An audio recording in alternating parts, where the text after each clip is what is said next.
तर नमस्कार विद्यार्थ्यांनो, काही केमिकल कायनेटिक्सच्या 5व्या लेक्चरमध्ये आपलं स्वागत आहे. तर मागच्या लेक्चर्समध्ये आपण पाहिलं होतं what is the meaning of rate, order and molecularity, reaction intermediate etcetera. ह्या काही कन्सेप्ट आपण पाहिल्या होत्या मागच्या लेक्चरमध्ये. तर आजच्या लेक्चरमध्ये आपण बघणार आहे that is the integrated rate law. What is the meaning of integrated rate law? तर आपण जे डिफरन्शियल रेट इक्वेशन पाहिलं आहे दॅट इज जे इन्स्टंट रेट ऑफ रिॲक्शनमध्ये पाहिलं होतं that is a D of negative concentration of A. हे आपण अशा प्रकारचे जे डिफरन्शियल रेट इक्वेशन पाहिलं होतं. दिस डिफरन्शियल इक्वेशनचं आपण काय करणार आहे, इंटिग्रेशन करणार आहे. आणि इंटिग्रेशन म्हणजे काय, that is a collection of all object. सर्वांची बेरीज करणार आहे. छोटे छोटे जे इक्वेशन्स आहेत सर छोटे छोटे जे, कारण आपण बघितलं होतं इन्स्टंट रेट ऑफ रिॲक्शनमध्ये प्रत्येक पॉईंटला आपण रेट ऑफ रिॲक्शन कॅल्क्युलेट करू शकतो, जो पर्टिक्युलर रिॲक्शन असेल त्याचं. तर त्या प्रत्येक पॉईंटची जे आहे रेट, त्या प्रत्येक रेटचे आपण इक्वेशन काढणार आहे, ॲडिशन करणार आहे. आणि ह्याच्या ॲडिशन केल्यानंतर आपल्याला जे मिळेल दॅट इज द रिलेशन मिळणार आहे. रिलेशन कोणामध्ये, that is this mathematical equation gives the relation between the concentration of the substance at time T and relation between the time and the rate of reaction. म्हणजे तीन ज्या गोष्टी आहेत यांच्यामधलं relation put up करणारं जे इक्वेशन आहे, this equation is called as the integrated rate law. So असं mathematical equation आपल्याला डिराईव्ह करताना सुरुवातीला आपल्याला एक जनरल रिॲक्शन कन्सिडर करावं लागेल. So suppose we have to be one of the general reaction. The reaction A is gives the formation of product. आता हा जो इक्वेशन आहे हा आपण इंटिग्रेटेड लॉ पाहणार आहे. That is the first order reaction. First order reaction म्हणजे ज्या ठिकाणी एक्स किंवा वायची किंमत ही 1 असेल आणि ओव्हरऑल ऑर्डर ही 1 असेल. तर ह्यामध्ये जर आपण ही जनरल रिॲक्शन घेतोय, so therefore differential rate law कसा घेतोय बघा. Rate is equal to now here change in a concentration of A with respect to the change in a time negative. ह्याप्रमाणे जे आपण पहिल्या लेक्चरला पाहिलं होतं की इथं concentration with respect to the change in a time is called as a rate of reaction आणि हा रिॲक्टंट आहे म्हणून निगेटिव्ह साईन. ह्याप्रमाणे किंवा ह्या पर्टिक्युलर रिॲक्शनचा रेट लॉ जर आपल्याला लिहायचा असेल, so it is written as K into concentration of A. याला आपण म्हणू that is the rate law for this reaction.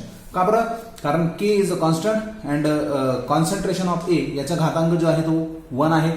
म्हणून घातांक 1 असल्यामुळे इथं जे रिॲक्शनची ऑर्डर आहे that is a first order reaction. याप्रमाणे that is a minus D of A into K into this. आता आपण इक्वेशन रिअरेंज करू. So dt goes to this side, concentration goes to this side, and we get the formation of that is a d concentration of A with respect to the upon concentration of A is equal to minus sign इकडे गेला minus k and this dt goes to this dt. याप्रमाणे आपल्याला equation मिळायचे. आता लक्षात घ्या, एखादी reaction जेव्हा आपण घेतो तर त्या रिॲक्शन मध्ये कॉन्सन्ट्रेशन जे असतं सुरुवातीला at a time is a 0. हा 0 जो आहे तो टाइम इंडिकेट करतो. आणि ह्याचा चेंज कुठून कुठपर्यंत होतो, that is from the reaction A to T. म्हणजे 0 पासून रिॲक्शन 10 मिनिटं चालली तर A0 to A10, A0 to A5 म्हणजे जेवढा वेळ असेल तो. तर ऍट टाइम टी कॉन्सन्ट्रेशन हे असेल. ऍट इनिशियल सुरुवातीला reaction 0 concentration that is A0. हा इनिशियल कॉन्सन्ट्रेशन असेल. आता ह्या पर्टिक्युलर याच्यामध्ये कॉन्सन्ट्रेशन मध्ये हा बदल होणार आहे. आता टाइम कसा चेंज होईल, मग टाइम बदल तसा सुरुवातीला टाइम स्टार्ट करण्याआधी तो 0 असतो आणि टाइम संपल्यानंतर this time is becomes T. म्हणजे time is changes from 0 to T and concentration changes from the A0 to AT. हा बदल होणार आहे. तर ह्याच्या लिमिटमध्ये याला आपण इंटिग्रेट करणार. सो इंटिग्रेशन ऑफ, आता आपण ऍडिशन करतोय कोणाची, from the concentration A0 to concentration of AT. इथून इथपर्यंत चेंज होणार आहे म्हणून this and we have to put this term that is the D concentration of A with respect to the concentration of A. याप्रमाणे आपल्याला बदल करायचा. So now here in this way is equal to, yes minus K बाहेर निघेल कारण तो constant आहे. Integration time बदलतोय 0 पासून टी पर्यंत आणि काय आहे तो, that is a change for T. A साठी B A and this T for D T. याप्रमाणे आता इथं मी एक रूल वापरणार आहे. इथं बघा कॉन्सन्ट्रेशन ऑफ ए हा 1 अपॉन समथिंगचा कॉन्सन्ट्रेशन आणि एक नियम आहे 1 अपॉन एक्स dx या फॉर्म मध्ये. This is the 1 upon A dA या फॉर्म मध्ये. याचं जर आपण इंटिग्रेशन घेतलं so this is becomes the ln of A. ह्याप्रमाणे त्याचं इंटिग्रेशन येतं. आणि इथं बघा integration of dx is equal to x. This is the definite integral जर आपण घेतलं तर ह्याप्रमाणे काय आहे dx चा x आहे म्हणजे dt चा t होईल and 1 upon concentration of चा ln of concentration of A. This is the ln of x. So now we can write here this, that is the ln of concentration of A, ln of concentration of A, and concentration of A changes from the A0 to AT ह्याप्रमाणे बदलत आहे is equal to minus k dt चा झाला t याप्रमाणे. आता applying integration upper limit आहे 80 आणि lower limit आहे दिस A0. तर upper limit minus lower limit म्हणजे अप्पर लिमिट एकदा अप्पर लिमिट ठेवू ln of concentration of AT minus ln of concentration of A0. एकदा अप्पर लिमिट ठेवलं एकदा लोअर लिमिट ठेवलं आणि यांची subtraction upper limit minus lower limit and in this formula that is the minus k into T. आता लॉगच्या नियमानुसार this equation is written as minus असेल तर त्याला आपण डिव्हिजन मध्ये करू शकतो. Therefore ln of concentration of AT upon concentration of A0 is equal to minus KT या फॉर्म मध्ये. So here we have to be put this equation number 1. याप्रमाणे हे इक्वेशन आलं. आता ह्या इक्वेशनला आल्यानंतर ह्या इक्वेशनला आता आपण चेंज करू शकतो, मॉडिफाय करू शकतो. कशा पद्धतीने बघा हा निगेटिव्ह साइन आपल्याला काढायचा आहे इथून. So here this equation is changes as a ln of concentration of A0 हा वरती घेतला upon concentration of AT is equal to KT या फॉर्म मध्ये इक्वेशन लिहिलं मी. म्हणजे इथं काय झालं की दॅट इज द इक्वेशनला आपण काय केलं फ्लिप केलं आणि याप्रमाणे जर असं केलं आपण तर निगेटिव्ह साइन हा काढून जातो. आता दिस इक्वेशन आता k साठी लिहू शकतो. That is a k is equal to t इकडे गुणिले इकडे जाताना भागिले that is a 1 upon t into ln of concentration of A0 upon concentration of A at time t. Changing the base. इथं जर मी बेस चेंज केला तर base change करताना 2.303 फॅक्टरने मल्टिप्लाय करावं लागतं. So multiply by 2.303. So k is equal to 2.303 upon t into base change केला म्हणून log to the base 10 हा ln to the base e आहे exponential form. So into A0 upon concentration of AT and this is the equation which is called as the integrated first order reaction equation. ह्याप्रमाणे हे equation आपण या ठिकाणी हे calculate केलेलं आहे. म्हणजे इंटिग्रेटेड फर्स्ट लॉ मध्ये हे इक्वेशन काढणं खूप गरजेचं आहे. That is the k is equal to 2.303 upon t log to the base 10 concentration of A0 upon AT याला म्हणतात इंटिग्रेटेड इक्वेशन. आता इंटिग्रेटेड इक्वेशनची व्हेरियस फॉर्म्स आपण पाहू शकतो. म्हणजे हे इक्वेशन वेगवेगळ्या पद्धतीने कसं लिहू शकतो आपण ते बघू. तर ह्याच्यामध्ये व्हेरियस फॉर्म मध्ये द फर्स्ट फॉर्म हा जो आपल्याला बघायचा आहे that is the exponential form. Exponential form मध्ये इक्वेशन बघू. Now we know that this is the first equation जे आपण कॅल्क्युलेट केलं होतं. तर या फर्स्ट इक्वेशन मध्ये ln of concentration of AT upon A0 हा टर्म आपण घेतला होता A0 आणि is equal to minus KT हे आपल्याला इक्वेशन फर्स्ट वरून मिळालं. आता ह्याच्यामध्ये टेकिंग अँटीलॉग याचा जर मी अँटीलॉग घेतला. आता अँटीलॉग कोणता घेतला एक्सपोनेन्शियल फॉर्म मध्ये. तर लॉग आणि अँटीलॉग कॅन्सल होऊन जातात म्हणून हा लॉग कॅन्सल होऊन जाईल आणि इथं उरलं फक्त cancel AT upon A0 is equal to याच्याला अँटीलॉग घेतोय. So here this becomes e raise to minus KT. म्हणजे e raise to minus KT जो आहे या फॉर्म मध्ये ही टर्म जी आहे ही गेलेली आहे. आणि मग आता जेव्हा आपण AT घेऊ so here the concentration of AT हा काय होऊन जाईल that is the concentration of AT A0 इकडे गेला. So here this is become the A0 into e raise to minus KT. आणि हा जो फॉर्म आहे this form is called as the exponential form of the first integrated rate law for the first order reaction. आता दुसरा जो form आहे याच्यात आपल्याला डिस्कस जो करायचा आहे तर दुसरा फॉर्म असा आहे that is we know that this equation that is a k is equal to 2.303 log of A0. आता A0 आणि AT काय आहे. A0 हा जो आहे दॅट इज अ कॉन्सन्ट्रेशन आहे सुरुवातीला आणि हे आहे concentration AT at time t काही वेळ गेल्यानंतरचं कॉन्सन्ट्रेशन आणि सुरुवातीचं कॉन्सन्ट्रेशन याचं आहे. आता नक्कीच सुरुवातीचं कॉन्सन्ट्रेशन जास्त असेल आणि काही रिॲक्शन गेल्यानंतर ते कॉन्सन्ट्रेशन हळूहळू कमी होत जातं. आपण मागच्या लेक्चरमध्ये पाहिलं होतं की concentration of the reactant is get decreases. मग समजा काही वेळेनंतर जर हा ए आहे, याला जर मी आता सपोज सुरुवातीचं कॉन्सन्ट्रेशन जर ए घेतलं आणि आफ्टर टाइम टी एक्स एवढा मॉलिक्यूल हा यूज झालेला आहे, म्हणजे याच्यातनं ए एवढा मॉलिक्यूल आहे, म्हणजे समजा 10 मॉलिक्यूल आहेत आणि 10 मधून काही वेळानंतर 3 मॉलिक्यूल कमी होत आहेत. मग त्या इक्वेशनला मी कसं लिहू शकतो, 10 सुरुवातीला आहेत आणि 3 मॉलिक्यूल रिॲक्ट झाले काही वेळानंतर, तर उरलेले काय असेल त्या वेळेला 10 वजा 3 म्हणजे काय 7, म्हणजे काय 10 मधून 3 एवढे गेले. मग समजा ए हा सुरुवातीला आहे आणि एक्स एवढा काही वेळानंतर यूज झाला, म्हणजे ह्याच फॉर्ममध्ये कसं लिहू शकतो, that is A minus X. म्हणजे इनिशियल कॉन्सन्ट्रेशन ए आहे आणि काही वेळानंतर आहे that is A minus X. म्हणजे काय की इथं X amount of substance is use after the reaction.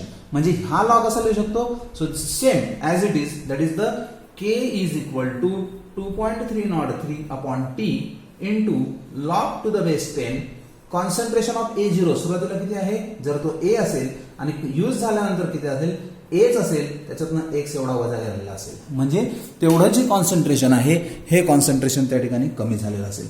So this is called as the exponential form of the equation. याप्रमाणे सुद्धा आपण हे फर्स्ट ऑर्डर रेट लॉ जो आहे इंटिग्रेटेड तो आपण याप्रमाणे सुद्धा लिहू शकतो.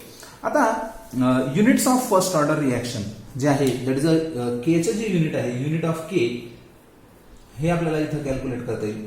So we know that the first order equation 2.303 upon t into log of concentration of A at 0 into concentration of A at time t. आता बघा कॉन्सन्ट्रेशन हे मोलर कॉन्सन्ट्रेशन, हे मोलर कॉन्सन्ट्रेशन आहे. टी म्हणजे टाइम जो असतो तो सेकंदात मोजला जातो. 2.3 तर एक फॅक्टर आहे त्याच्यामुळे युनिट त्याला नसतं. So here this is the written as 1 upon, मी 1 का घेतला कारण याला युनिट नसतं, संख्येला युनिट नसतं. So here this is the 1 upon टाइमला युनिट काय असतं, दॅट इज अ सेकंड, हा टाइमचं युनिट आहे, into log of concentration of A zero म्हणजे मोलर कॉन्सन्ट्रेशन अपॉन कॉन्सन्ट्रेशन जे आहे, या कॉन्सन्ट्रेशनचे युनिट आहे मोलर. मोलर मोलर कॅन्सल आणि म्हणून इथं काय उरला फक्त 1 अपॉन सेकंद, म्हणजे यालाच काय म्हणू शकतो, पर सेकंद. म्हणजे युनिट काय आहे केचं युनिट आहे फर्स्ट ऑर्डर साठी पर सेकंद, किंवा त्याला तुम्ही per second, per minute, per year हे तुमच्याप्रमाणे तुम्ही घेऊ शकता. पर डे याप्रमाणे केचं युनिट म्हणजे पर टाइम किंवा पर टाइम कोणताही टाइम घ्या. तर ह्याप्रमाणे that is this is the unit of K for the first order reaction. And now we have to discuss the half life time of the particular reaction. So what is the half life period?